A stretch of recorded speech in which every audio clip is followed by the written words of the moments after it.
Welcome to the Happy Mama Movement podcast. I'm Amy Taylor-Kabbaz, mama, journalist, coach, and founder of Mama Rising. This podcast is a space of community and collaboration. We gather stories of matrescence, motherhood, womanhood, and change told by our Mama Rising coaches and mothers around the globe, in the knowing that through our stories, we can begin to heal and change the way the world sees, values, and supports mothers everywhere. So, welcome to the Happy Mama Movement. And welcome to an episode of Take the Mic.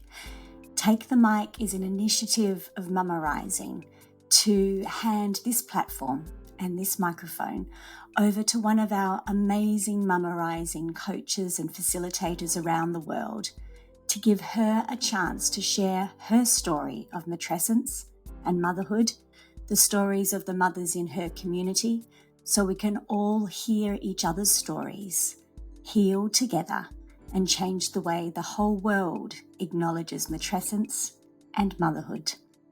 So here is one of our coaches.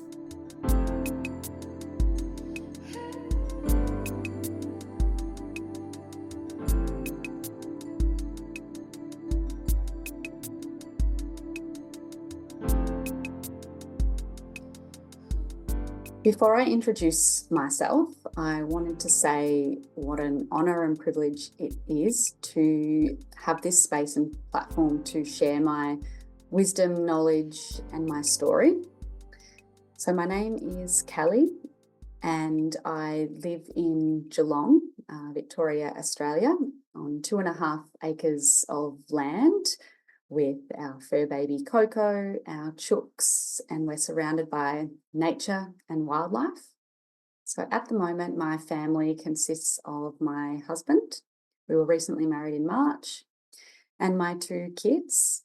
My eldest was born in March 2020, so he is just over 4 years old. And my youngest, my daughter, she was born in July 2022, so she is just over 2 years old. We did recently move from a really small house in suburbia to acreage, and it has been beautiful seeing our kids thrive in the outdoors and really connect with nature. And it's just something that we really wanted to give them, given both of us had grown up with bigger spaces. I'm a daughter, a sister, a wife, a mother, and although those roles don't define me at all, I feel that they do describe a big part of who I am. So a little bit about me and a bit of history and background.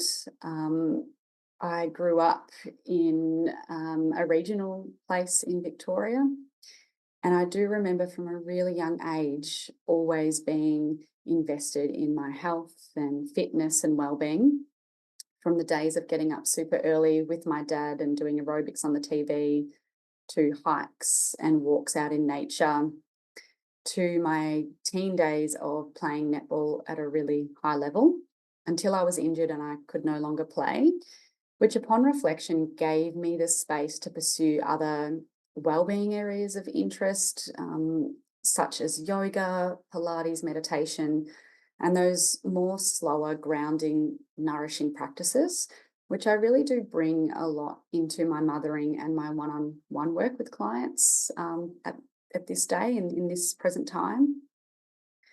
I know what fills my buckets and I know what depletes them.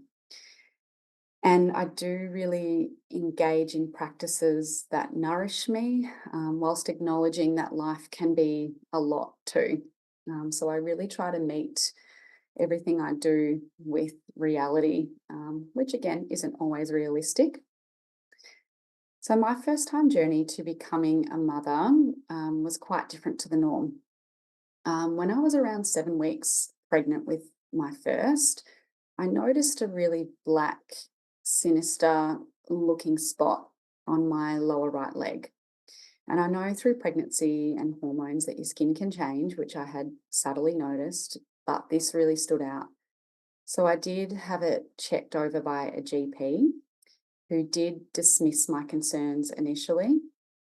And given at that time, I just really wanted to focus on my first pregnancy and growing this beautiful little human, I decided to listen to the GP's advice and let it go. So thankfully, it was only a few weeks that had passed, and I was sitting outside with my dog, and it was the end of winter and the first sunny day. I rolled up my pants, and I clearly remember this. She was sitting next to me, and her ears pricked. And she walked over to my leg, and first she started sniffing it, licking it, and then she got to the point of trying to chew it off. And that's when I knew that it was something more sinister. And it ended up being a high-risk melanoma. And I was referred to Peter Mac Cancer Centre for surgery. And it was such a stressful time because I remember at that point the surgeon even saying, if this is spread, there could be a risk that your pregnancy may not continue. So there was talk of termination, and it was such a hard space to sit in. Thankfully, the melanoma didn't spread beyond the site, and I had to wait 8 days to find out that news post-surgery. And when I did, it was such a relief, and I felt so blessed that I could continue my pregnancy to full term and just feel that sense of relief given what I had gone through. Then, just before he was born, 2 days before his birthday, the world went into lockdown with the COVID pandemic. And that actually changed the course of my labour and birth, where my doula wasn't able to attend in the birth suite, and the services at the hospital had also changed. So when I brought him home, it was quite a surreal experience in that I was, at home with a newborn baby, which would have been the case anyway, but the rest of the world was also at home. And it was a time of so much fear and unknown of, what was unfolding.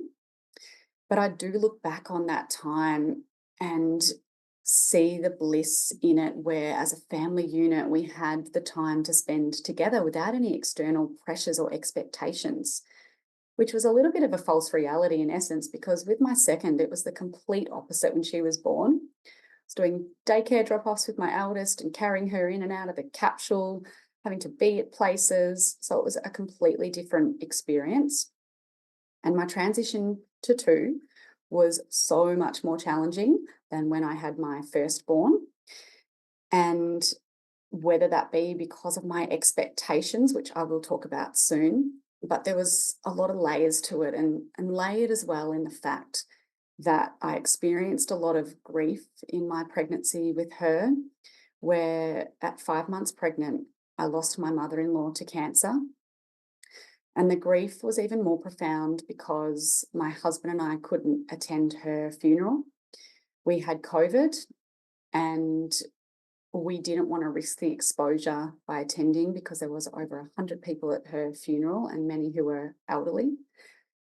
So we had to be at home in front of a computer screen and watch the funeral unfold, and my husband deliver his eulogy through a screen, which I'm getting emotional even thinking about it and seeing it, because there was so much grief in that. And being pregnant at the time, where your hormones are already off the charts and you're so vulnerable, it was a really, really challenging time. So becoming a mother for the second time definitely cracked me open and exposed me more so than the first. I found a lot of emotional challenges associated with this, because my firstborn was just over 2 at the time, and he was running off on me at every chance he could get. My newborn was a much more unsettled baby, so I found myself, it felt like 24/7 bouncing on this ball, trying to settle her. She didn't like the pram, so I had to carry her in one arm while my toddler was running onto the road and running off on me at playgrounds. And I felt so alone in this experience when my husband was at work during the day, and I just felt undervalued. And what is wrong? Like, what's going on? I didn't have this experience the first time. These were all the thoughts that were popping up, which is when I started to explore the Mumma Rising training, which I will delve into a little bit more on how I actually bring that into my work with clients. But my second was around 6 or 7 weeks old when I started the training. Absolutely transformational. In terms of my expectations, it's not really until after that I think back on what they were, and I didn't really have any significant expectations. But I think I did expect that I wouldn't change, that my relationship wouldn't change, that I'd be the same person, and that my baby would fit in with my life. Now, COVID obviously changed that. But with my second baby, I expected that she would be the same as my first and would hardly cry and would settle really well and would sleep for really long stretches. And I was met with such a different reality. Again, it's where the expectations don't meet reality. And I think when we really attach to those and the beliefs around what things will be like or what they should be like, there can be a lot of suffering in that. There are also things I didn't expect. I didn't really look beyond the first 12 months either. And I didn't expect that now my son, being just over 4, would through the night be finding his way into our bed and we would have disrupted sleep again. Never expected that. I didn't expect that my second baby wouldn't take a bottle like my first did. So again, looking at my expectations and what I didn't expect, yeah, there's a lot to unpack and explore in that. I first heard the term matrescence on a podcast where Amy was a guest, and it changed everything for me. At that point, I was pregnant with my second, and my eldest was around 21 months of age, where that transition from baby to toddler is really profound, and there's some real challenges that come with that. But hearing the word matrescence, I felt for the first time I was validated, I was understood, I was seen, and it gave me the language and framework to really explore this emotional upheaval that a woman goes through when becoming a mother. And it's something that I now bring to my work with clients, and it's like the light bulb goes off. And for them, it is so validating, and I feel exactly the same for myself. I wish I'd have known, looking back, that my relationship would change. At that point, when we welcomed our first, we had been together for 12 years. We'd been through a lot together and we were rock solid. So I didn't think that having a baby would shift as much as it did in terms of our relationship. I wish we had some more tools and practices and understanding and knowledge around how we communicate with each other when we're both feeling burnt out or depleted or like our needs aren't being met. So that is something I really wish I'd have known. There's so much I could go on about here, but a few key points. I wish I'd have known too that motherhood could be such a lens of comparison, especially through social media and mothers groups, and that you can get really caught up in that. I know with my first, I found myself comparing him to some of the babies in my mother's group when he was catnapping and their babies were sleeping long stretches. And I felt like it was a reflection on me. I also wish I'd have known to call people out when they said to me, "Oh, you've got such a good baby, he sleeps so well overnight." Because in my mind, when I was told I had a good baby, it felt validating that I was a good mother. But then I thought, well, if he's not a good baby or if he doesn't sleep as well, then what does that mean about me? So, that kind of whole cultural influence and narrative around good mother, good baby, I wish I'd known more about that and been able to call it out more. I also wish I'd have known that when I get angry or yell at my kids or have more of a short fuse, that doesn't mean I'm a bad mum, which my mind would often tell me. That it meant that I wasn't feeling seen or validated or heard, or that I had a core need that wasn't being met. I now have such a beautiful practice of self-compassion that I have found has been absolutely transformational in my ability to self-regulate and be more present in the moment, where I put one hand on my heart and one on my belly, or if I'm in the moment, sometimes I just say this in my head, or if I'm out in public, where I say to myself, "This is really hard. You are doing such a great job, and I'm so proud of you." Because in that moment, I feel like I have been seen, because no one else is there to witness exactly what's unfolding. I feel heard and I feel validated. And I've shared this with clients and friends who've used it and reported back about how empowering it can be to simply validate yourself and give yourself compassion in that moment. I also wish I'd have known too that motherhood and the changes and the transformations that go along with it are like seasons, because I love seeing the season I'm in at the moment as quite intensive with my 2 young kids, knowing it will change and unfold and flow. Just even having that language can be really empowering as well. So they're probably the key points that I would say around what I wish I'd have known. And I feel like fast forward 5 years' time, I'll look back on this period of my mothering and say, I wish I'd have known these things that I now know. So I think it's often not until you're out of something and you reflect on it where a lot of the growth and the learning can happen. Another couple of points on what I wish I'd have known, just as it's coming to mind. I wish I'd have known that you can hold 2 things at the same time. So, for instance, I love my kids so much and they give me so much purpose. And I also want to have more time to myself and more of a reprieve. It doesn't have to be one or the other. You can hold these as a duality together. Finally, in my work as a psychologist down in Torquay, Victoria, Australia, I have a beautiful space that I've set up down there, and I'm a 2-minute walk from the beach, so it's absolutely beautiful.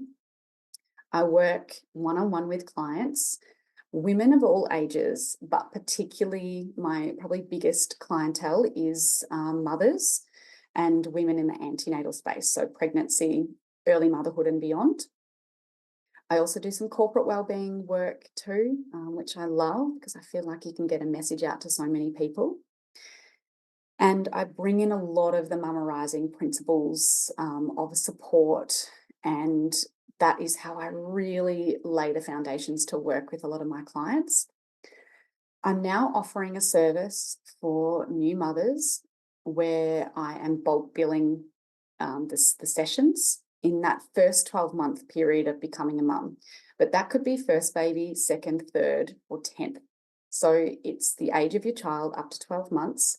And I was finding that women were saying that given they're on maternity leave and they've taken a financial hit, that there was at times limited access in affordability of the services. So I wanted to make this a accessible and affordable service for mothers where they can bring their babies in so they're not having to worry about care and finding someone to look after them, that they can actually put themselves first and their needs first and have them met. So with a mental health care plan from the GP, mothers are, through the work I do and through my business called Registered Psychology and Health, they are eligible for up to 10 sessions bulk billed per calendar year. So I'm so excited that this is a service I'm now offering. I also have a mini course coming out for mums shortly in the next couple of months. And this mini course is around providing tools and practices for self-regulation for mums in the moment when you're feeling stretched, pulled, overwhelmed, demanded of, depleted. And it's around, that nervous system regulation and being able to tap into your feminine essence as well. So watch this space. It will be launching really soon. If you would like to know more or connect with me further, all my details will be in the show notes.